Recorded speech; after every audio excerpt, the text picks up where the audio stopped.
Hello, hello, hello, hello.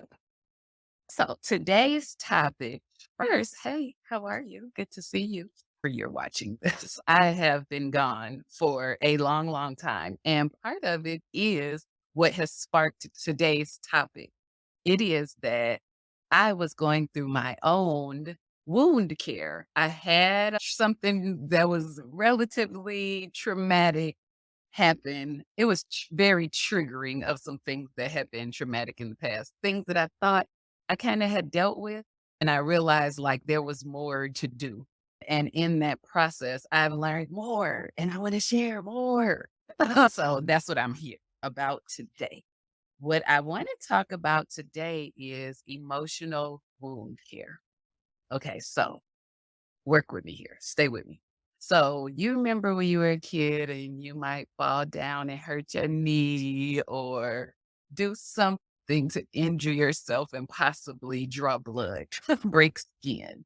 And immediately as a child, you're crying and everything, but you go and find the big people and somebody rinses it off, maybe. Like depending on where you are, the park, whatever, wipes it, shakes it, whatever the case may be, puts a bandage on it, a band-aid, and instantly, like, the tears dry up, and they tell you, like, "Okay, everything's gonna be alright. Be a big girl. Stop crying," and all of that kinda stuff, and then you just instantly feel better. You're monitoring it, like, you're making sure that band-aid stays on it.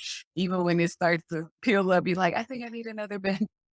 But suffice it to say, as a child, you already knew that this wound needed care. And that hasn't changed. Our wounds change no matter how long.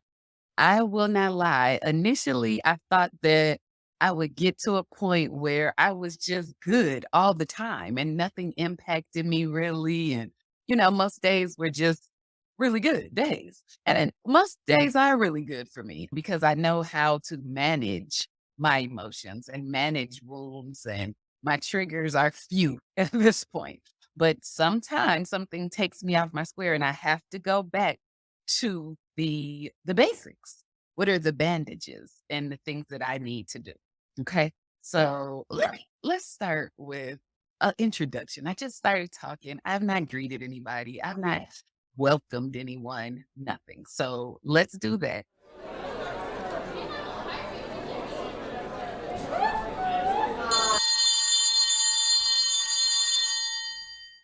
Hey, love. Welcome to Healing 101.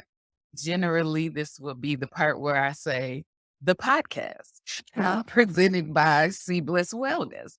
And there will be hopefully audio that I download from this and do add to the podcast. But welcome to the YouTube channel of Healing 101, presented by Sea Bliss Wellness. I am Gina Cobra, your coach, your guide on the journey, your fellow traveler on the journey who has been a lot of places. And so I kind of can curate and let you know what to expect and tell you how I got to where I got when I went to certain places that you might be going to also. So, of course, welcome. I'm so glad you're here. I'm so glad you joined me. And what we're going to talk about today, emotional wound care. Emotional wound care. So, the overview of the healing process. For this week's learning objectives, I want to define wound. We're going to talk about a wound versus trauma. Also, I want to talk about level of care. So keep that in mind. What is the level of care required for this wound? Because everything doesn't hit the same. You know what I mean? There are things that happen that break you to your core. And that is one thing. Then there's things that really aggravate you, like that are bothersome, but you wouldn't necessarily say it is the worst thing in the world. We're going to talk about the level of care required for different things. And then we're going to talk about the stages of emotional wound care or the stages of the healing process.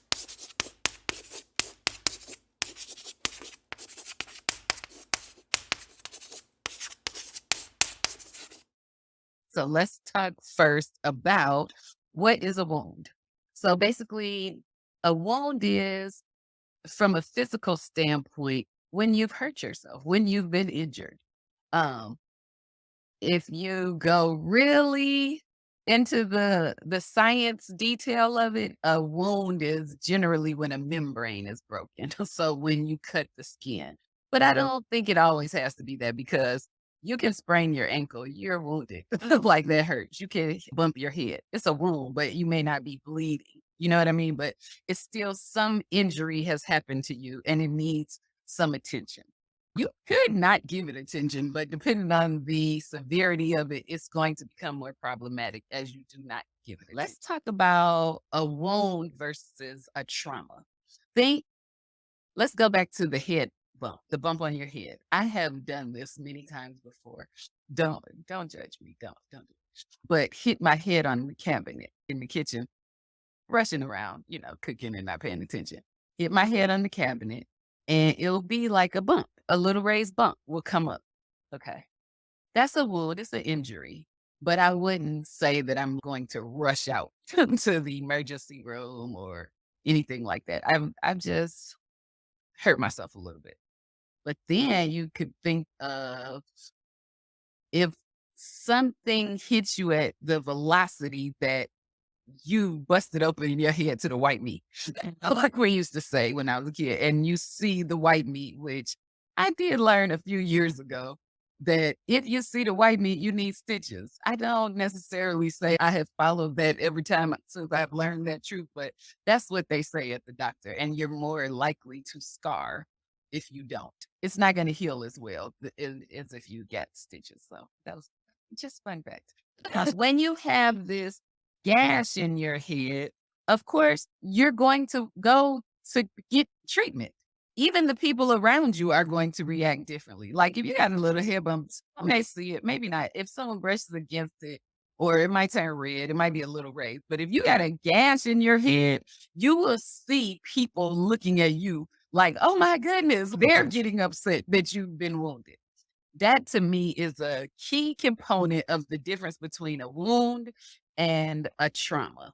Sometimes a trauma can be so old that it may not be visible to everyone, but people that come close to you can see, like, what happened to your head? Or what's going on with you? That's the way that emotional wounds and trauma are too. Keep in mind someone who, for all intents and purposes, is generally even tempered, that kind of thing, but something happened to them either in childhood or something in their adult life has happened to them that changes their personality, how they show up in the world. You know them before. When you see them now, behaving in an aggressive way or short tempered now or very angry, quick to lose their temper, they've been wounded. They've likely experienced a trauma if it is something that is now changing their personality. You may not know what the trauma is, because just like if I crack my head open, you don't necessarily know that somebody hit me in the head with a bottle. You just see something in going right. That's not what that's supposed to be. Think of trauma in those terms. And what I also say about trauma is generally you need intervention besides yourself. If I hit my head, I could put some ice on it. It'll be fine. It might be sore for a few days, but I could kind of manage the pain and the treatment process. If I got a big gash on my head, it's blood pouring into my eye, I'm getting dizzy, maybe I pass out. Yeah, I need the emergency room most likely. I need something beyond what I can do myself. That's why I really want you to be cognizant of the things that would ultimately be things that is so traumatic for you to even start thinking about it or considering what you would do to resolve this issue. That may be something that professional help is required. And that doesn't mean there's something wrong with you. It just means there are people who specialize in trauma. It's not something wrong with you if you wouldn't judge yourself if you had a gash on your head because you went to the hospital. You wouldn't judge yourself. You'd say, I need a doctor. think that way about emotional things too, because sometimes things can be so deep seated and we've been carrying it around for so long that we ultimately need people who are skilled and practiced at getting those type of wounds healed, that they can at least start us out in help at the acute moment. Then once they get us stabilized, then we can start the process on our own. I would consider this like therapy with someone who is skilled in trauma. There are many types of therapists. So if you know you have trauma, seek someone who deals in trauma. There's this book called Your Body Keeps the Score, and it talks about how when emotional wounds happen, things happen in your body where your DNA actually is altered in areas of your body because of these traumatic experiences. This is like PTSD and all of that kind of thing. So there are physical therapy kind of things that can happen as well. So yoga is one of those because it passes energy through your body. There's many things, but I say that to say here at Healing 101, I'm not going to be focused on a trauma level because this is, you know, how you call the doctor's office and they say, if this is an emergency, hang up and call 911. That's how I feel about if you're really in the throes of dealing with trauma. You need to get help to do that. Help to do that. And it's no shame in that. You've not gone to school for decades to know how to do this. You've not been a part of a community that teaches you ongoing skill building and all of that kind of stuff and have practical experience with many different personality types in doing that. But the professionals at it, they have, and they're not going to judge you. Trust me, they've seen worse. I guarantee you. I guarantee you they've seen worse. They're not going to judge you, so you don't judge you, and they're going to help you to get to a part where you can actually be even enough that you can start the doctor's orders. If you have ever been admitted into a hospital, they usually give you discharge orders and this care that you can do on your own until you go to the next visit. Think of therapy.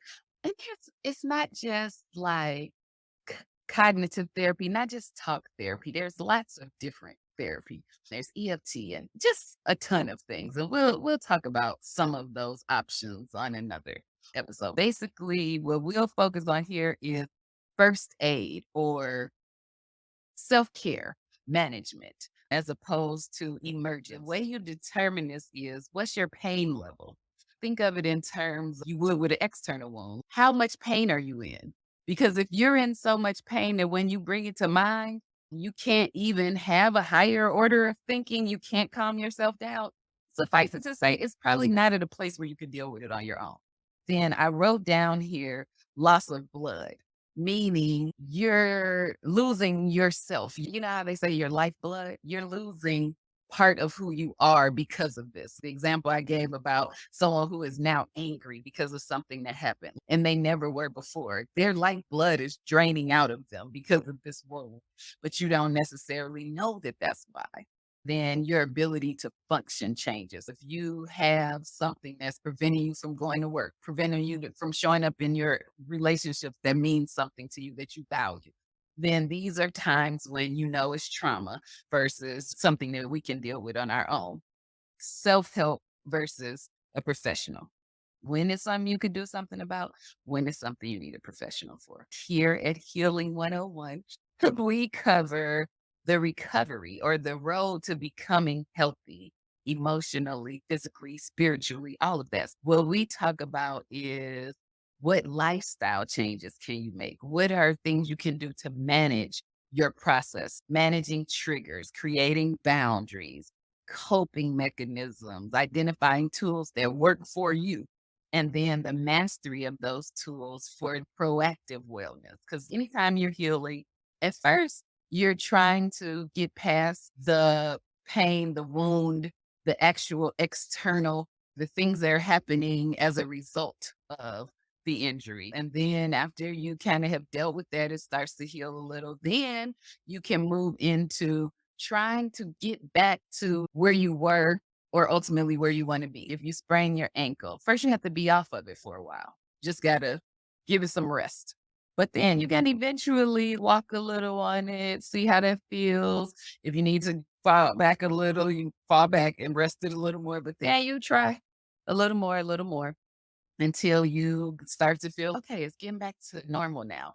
And then you may decide, you know what? Now that I am back to a good level with my ankle or my foot, I want to go for walks now. Cause now I have this feeling that I missed out on the fact that I had this healthy body and I didn't utilize it to the best of my ability. But now that I know that it is available to me, I want to use it more. And then maybe you start going for walks, or maybe you start jogging. Who knows? But this is when you start to proactively do things for your wellness. And that is what we focus on at Healing 101. The first stage of emotional wound care is identifying where the wound is. This could be, I'm going to use myself as an example. I'll even use the wound that I just recently was working on. I had a wound around rejection that I was not really aware that I had. I knew I had some abandonment things going on because if you've seen some of my other episodes, my background and history with my mom not being there when I was a kid for long stretches of time. I knew I had abandonment wounds and I had been working on them. And I thought I was at a place where it was things I was working through, but it wasn't taking me off my square. It was definitely things that periodically I would let come up and work with what came up. But something happened that let me know, and I'm gonna share it in the story time part of the episode. What had happened was, and I'll share some specifics about it, but something happened that let me know that I felt rejected. I felt rejected by a person that I loved and cared for very much. And it made me have to really look within myself. I had to look within myself because I ultimately did not want to be a person that was mad at someone because they didn't treat me the way I thought they should treat me, because everybody has free will and no one had maligned me or wronged me. We just didn't want the same thing. I had a whole backstory going on in my mind about why this had happened. And I had to really identify what that was. But here was the tricky part. Initially, I was just mad at the person. I felt like, what, what is this about? Like, why are we here? This doesn't have to happen like this. I felt like a victim a little bit, like I had been mistreated. But because I have been on the healing journey for a really long time, I know that that's the ego, the sneaky enemy of ego coming in, putting blinders on me to focus externally on something that is happening within me. That can't ever work. That can't ever work. If it's something going on with inside of you, outside is not going to fix it. Maybe you think that, or you could get some temporary relief from something outside, but it's not going to heal something inside of you. A key example is on a physical wound. If you break your leg, someone else's cast is not going to help you.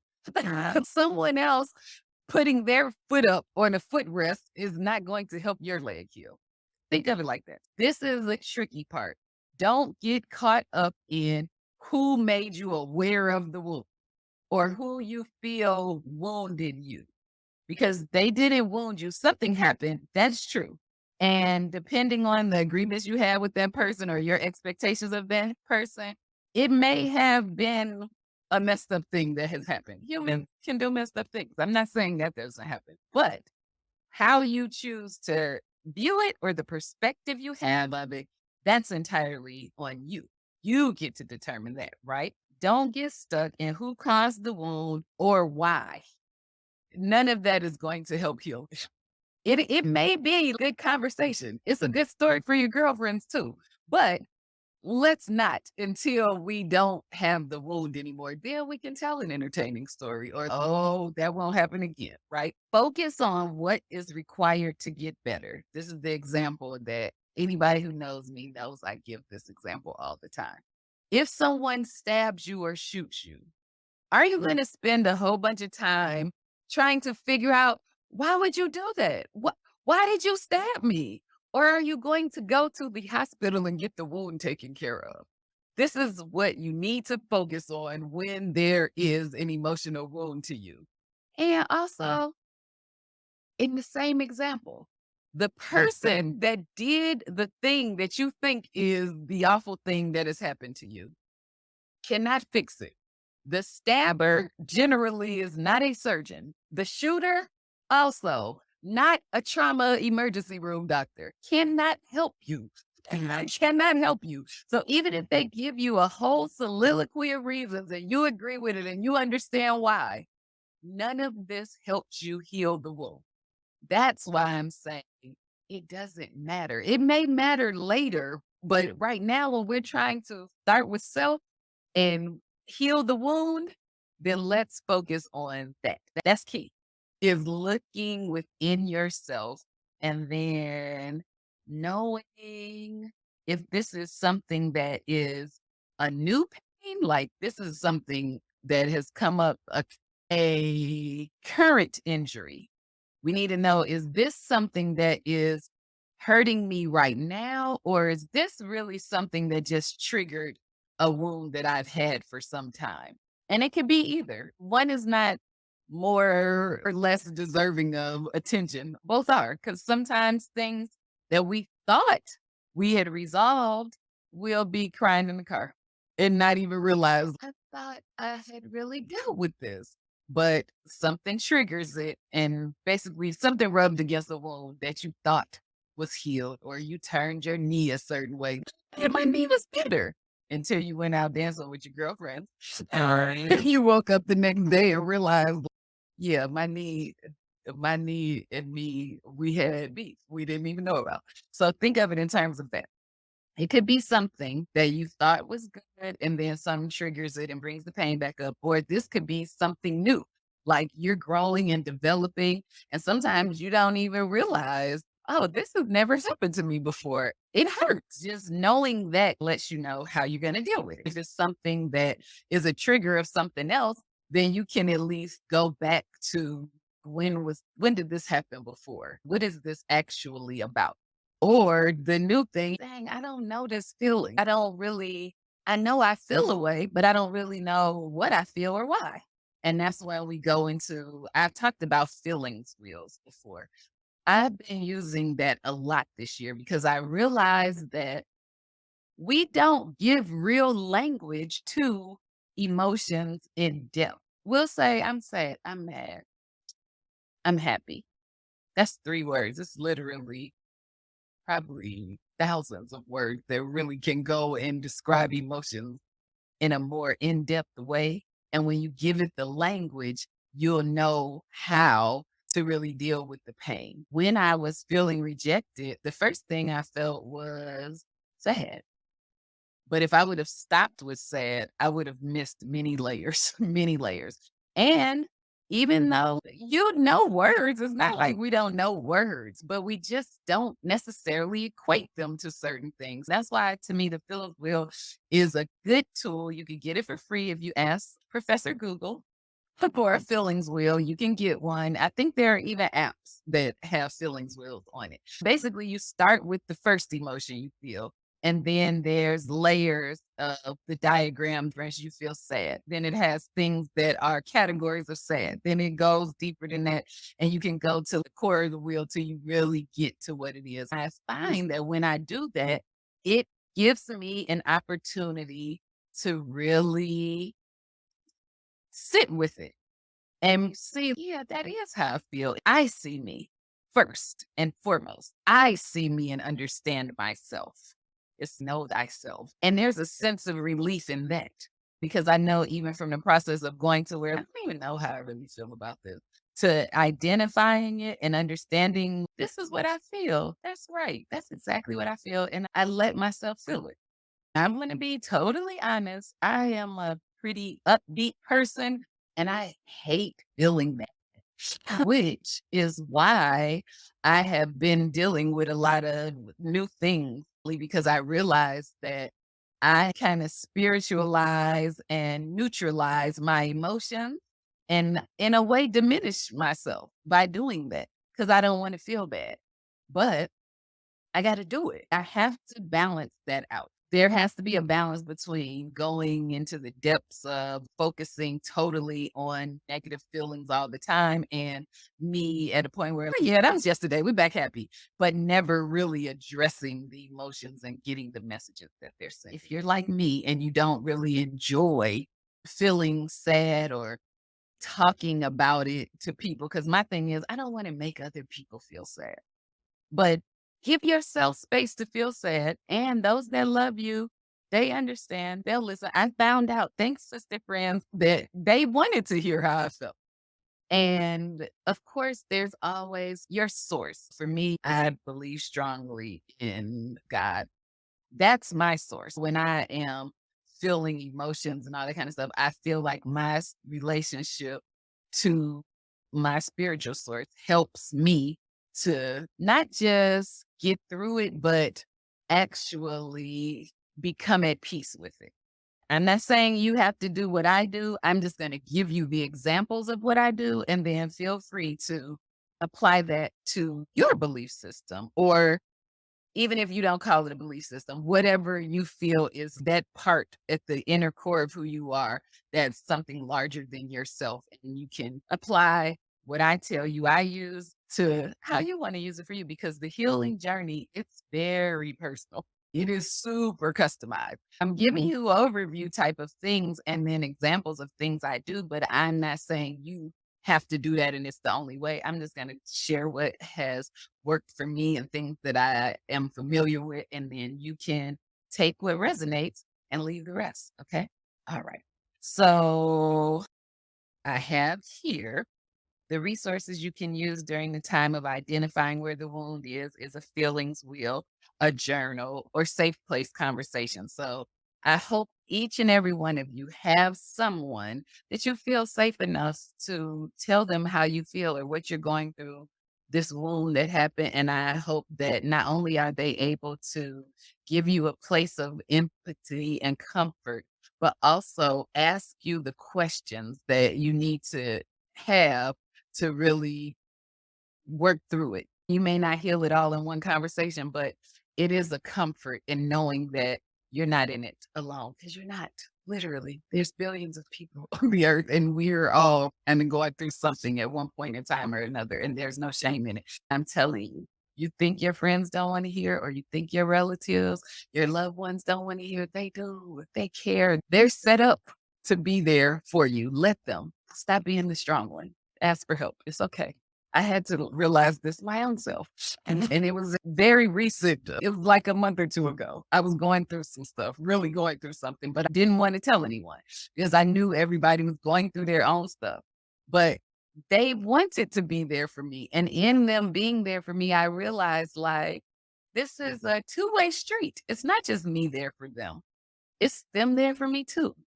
That's what it is. So take advantage of that. Take advantage of that.